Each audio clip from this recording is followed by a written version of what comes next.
I'm going to be talking about CleidoCranial Dysplasia and the related psychological impacts. This is the first time I have ever discussed this before, so bear with me. There's a general lack of research on CCD, which is what I'm going to be calling it from here on out, CCD. And basically, I was able to find some research on the basic genetic physiology of CCD, but in terms of psychological impact, most of that's going to be anecdotal, just in terms of what my personal impact has been kind of growing up with this and all of the different kind of repercussions, both positive and negative. So to start, this is Dustin from Stranger Things. He's kind of the one that sort of brought awareness to CCD. He's on, I think in the first episode, I'll show you a clip in just a minute, but after he kind of got famous from this show, he started really bringing awareness to CCD because it is so rare. And so yeah, I'll show you a little clip about him, and you may recognize this. Is this officially considered an orphan disorder? I mean, they have a whole list with the Yeah. CDC. Yeah, so it's Are you gonna tell people kind of what orphan disorders are? Yeah, definitely. Okay, so. Oh. It was doing this again for us too. Oh, yeah, with the sound. Yeah. Okay. Instead of I wonder what, some older. Yeah, that was the same issue Lee was having earlier. oh, that's right, that's right. Okay. Well, go ahead and play it and let's see if we can Okay, we'll see if hear it works, and then if not, I can just kind of summarize it for you guys. CleidoCranial Dysplasia.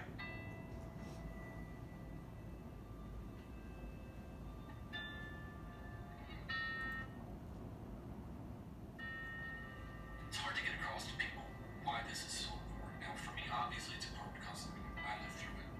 I know this side of it. And people might say, well, it doesn't happen that often. It's not a widespread condition. Why should we care? Well, the number of people that have it might be small, but having it is huge.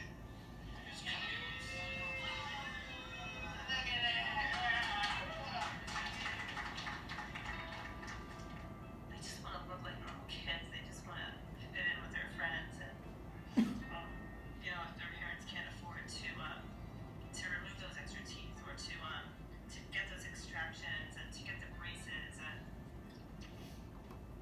That's why most of my teeth are still baby teeth and they don't come in properly. I'm gonna have to get a lot of surgery and braces. It's stressful. I mean, we went through, so we know what it's like for families. Like, if you can just relieve that part of it for a couple families. my child's smile means everything. Because you want your children to be healthy and happy, and you'll do anything to make that happen.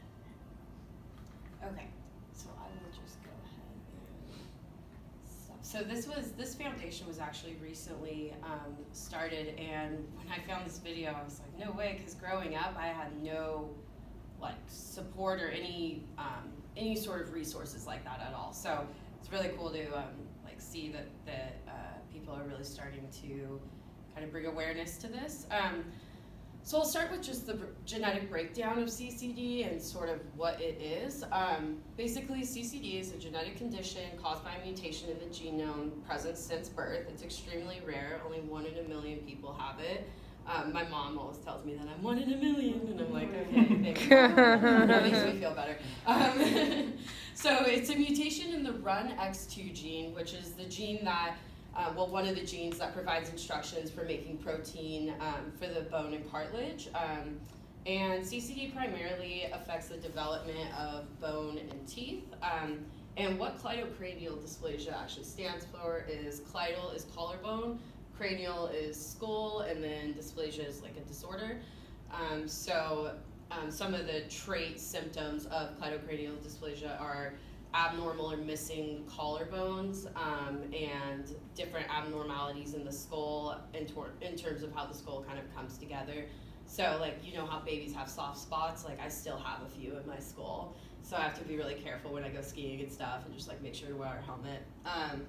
So this condition is inherited in an autosomal dominant pattern, which means one copy of the altered gene in each cell is sufficient to cause a disorder, and sometimes It is inherited or random. I am random, so, and same with the actor Galton, he's random too. There's no family history of it in my family or in his, so it was just a random mutation that happened. So some of the common symptoms of CCD is it impacts the development of the jaw, facial structure, spine, hips, collarbone, hands, feet, and knees. And one of the major things is that your teeth are very delayed. So losing your baby teeth and then having your adult teeth coming in takes a really, really long time. So for me, I've had all of my baby teeth extracted like in a dentist's office because they just didn't fall out. And then to get the adult ones to come in using braces and stuff, they had to pull each one up with like chains and stuff. So that was just a huge process. And then short stature, usually 3 to 6 inches below the average height, chronic ear infections and sinus infections, and that's just due to the development of the skull and kind of the pressure that's put onto your sinuses and your ears. Underdeveloped skull bones, high risk of osteoporosis, meaning lower bone density, hearing loss, and then, as I really like to highlight, intelligence is unaffected. So this is a girl with CCD, and this is an x-ray of her collarbones right here. This was the x-ray, I didn't actually have one of my, I've had x-rays taken, I couldn't find them of my collarbones, but this was the most similar to what mine looked like. Mine are basically in 3 separate pieces on this side, and then on this side they're in 2 separate pieces, which basically allows me to put my shoulders together like this girl, and it's pretty freaky, it's kind of cool. So, yeah, I'll show you. This video is a great kind of just really easy summary of CCD. And once again, I was really surprised to even find this video. There's a lot of new and upcoming stuff, and I think it's mostly related to that, to the actor in Stranger Things, because before he came out on the show and talked about it, there's just nothing on it that I could find. So this is pretty cool to see. In the awesome Netflix series Stranger Things, the character Dustin is missing a few teeth, and he says, Told you a million times, my teeth are coming in. It's called CleidoCranial Dysplasia. "Is that an ass, dude?" Damn.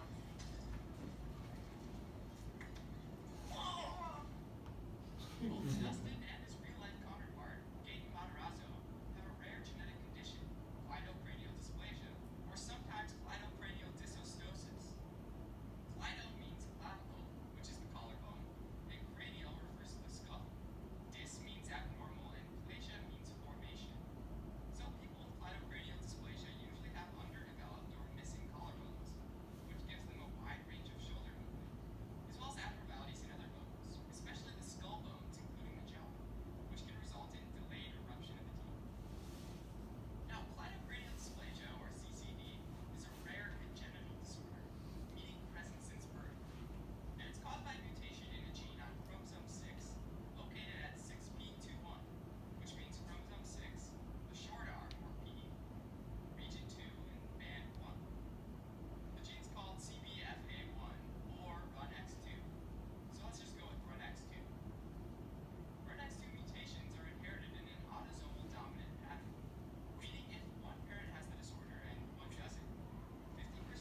Okay, so now I'm going to talk a little bit about my story. Let's see here. Okay, so this was me right before I went into my final major jaw surgery that I had when I was 16. And basically what I had done was maxillofacial surgery on my upper jaw. And it was a huge deal. And I had it done at OHSU, and I remember taking this picture and I was scared out of my mind because the surgery was just, I was on the surgery table for 8 hours, and then it took me 5 months to recover, and the swelling didn't go down until somewhere around there, 5 or 6 months or so. It was really, really a trial. So this is me, little me, with my teeth, and let's see, this is what I looked like when I was 9, and as you can see here, severe underbite. Only in a few of these teeth at this point were permanent, so I had a ton of these pictures that I had my mom send to me, so this is what I looked like kind of pre-treatment, prior to any dental work being done. So I was actually not diagnosed with CCD until I was 11 years old. Prior to that, I was showing all the symptoms of CCD, but none of my doctors or anything had put it all together that was what I had. I also have pretty severe scoliosis, which I wear a brace for, which is part of CCD, which we knew that I had scoliosis at the time as well. And nobody was able to put it together, but my mom did some research and basically went online and found out that as soon as she discovered what CCD was, she knew right away that I had it. So we went to a couple of doctors and they didn't know what it was, so I finally got diagnosed at the Oregon Health and Science University, where they were able to do some genetic testing and confirm that that is what I had. And we began dental procedures when I was 10 years old. I got braces on when I was, I think, 11 or 12. And then I had the final jaw surgery when I was 16. And then I got my braces off at 17 and a half years old. And I still do physical therapy twice a week today, and have been my whole life. And I have to wear a brace for scoliosis. I'm supposed to wear it all the time, but it's really big and uncomfortable, so I usually just wear it when I'm at home. But yeah, it's just sort of a lifestyle kind of commitment to my physical health. But I do maintain a really healthy lifestyle. I go to the gym almost every day. I love working out. I just have found I have to be really careful with what workouts I do, and I've kind of figured out what works for me and what doesn't. And I am sort of overseen by a physical therapist, make sure everything's staying where it should be. So the CCD traits that I display are open areas in the skull, abnormal collarbones, scoliosis between a 26 and 40 degree curve requiring bracing, which puts it in the moderate category of scoliosis, short stature, flat feet, and then my jaw and teeth. Like for example, I still don't have my 12-year molars. I think I can feel one coming in the back right here, but I don't really know. So I don't know if I'll ever get those. It's just, kind of depends. And then narrow hips, abnormal knee cartilage, and then low bone density. But I've actually never broken a bone, so that's good. And I love to go skiing and ride my motorcycle and stuff, and so I'm pretty lucky. So the orthodontic and dental implications have been the major trial for me in terms of what CCD is like and what I've gone through. So I've had over 26 dental procedures done before my major jaw surgery. And procedure, I just kind of define it as dental work requiring sedation and numbing and recovery time. So growing up, I spent almost every winter, spring, summer, Thanksgiving, spring breaks, all those types of breaks, getting some kind of procedure done on my mouth and then using that break time to recover. And then all except 2 of my baby teeth have been pulled in the dentist's office, and then all my adult teeth have had to be orthodontically pulled up using chains attached to my braces. So it's been a crazy ride, definitely. And so my jaw situation, my upper jaw is underdeveloped, causing a severe underbite.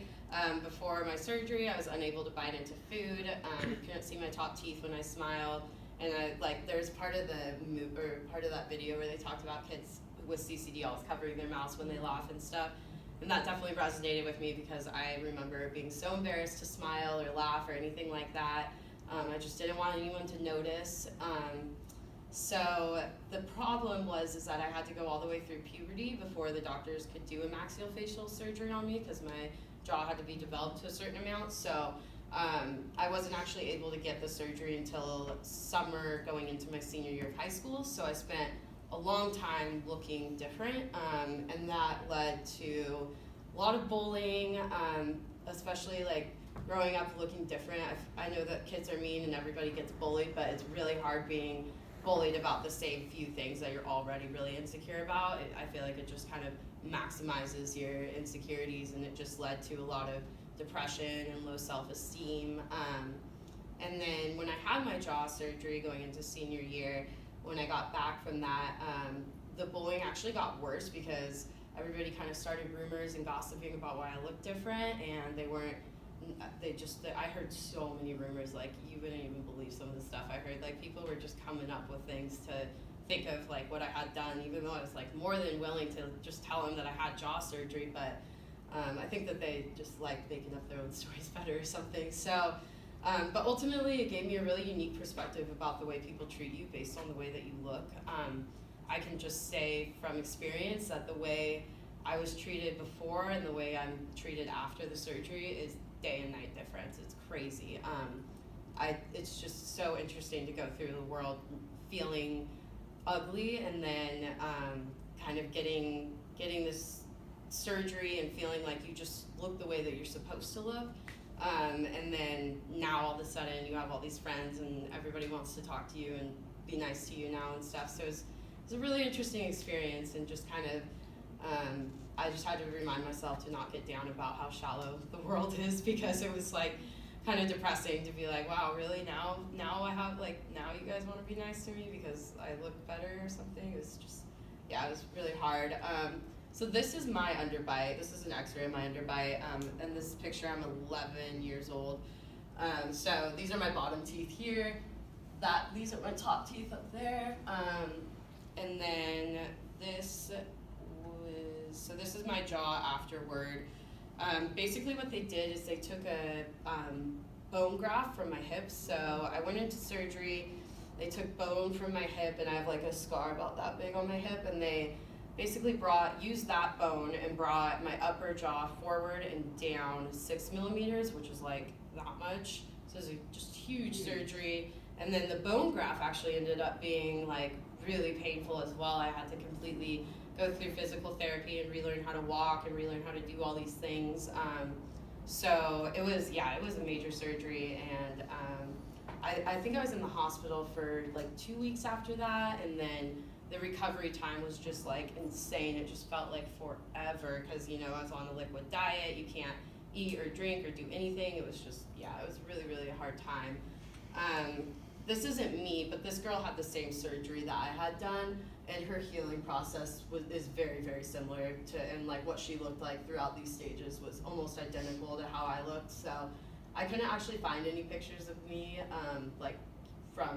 in recovery of the surgery, but I figured that this was like a good example of kind of like what I looked like going through it. So I would say that I went back to school. I had to go back to school when I was probably about in this stage. I was still pretty swollen when I went back to school, and nobody let that one slide. So How big were you? Were you in a small town or a big city? yeah, I was in a pretty small. I grew up in Camas, Washington, which is right by Portland, Oregon. So my high school had about 2,000 kids in it. But yeah, it was a fairly small town. And then, so as I move into the kind of psychological impacts of growing up with CCD, just wanted to like preface it that I couldn't find any research on anything in terms of psychological impact of people with CCD, because I suffer, so I guess I'll just go into it, and then, so a lot of this is going to be anecdotal, just talking about what I personally have gone through with it.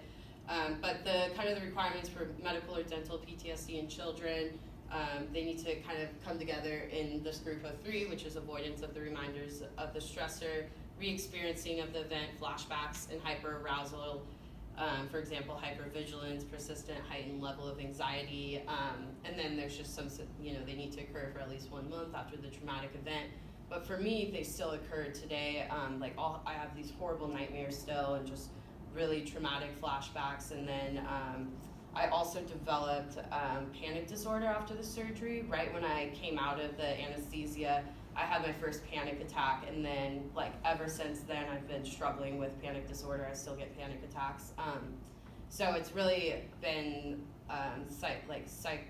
psychologically, it's been a really, really I just didn't expect to have to deal with that. So the panic attacks have definitely been tough, but it's gotten a lot better. I do cognitive behavioral therapy and have been since my surgery, and still talk to my counselor on the phone every week, and just trying to kind of work through a lot of this stuff. But anytime I have the onset of high pain, I'll just immediately go into a panic attack, just full blown to the point where I'll pass out, and it's just really, it's really ugly. But I definitely have made a lot of improvement, and now I really only have panic attacks with the onset of really high pain. So only if I'm in extreme pain, I'll have a panic attack now.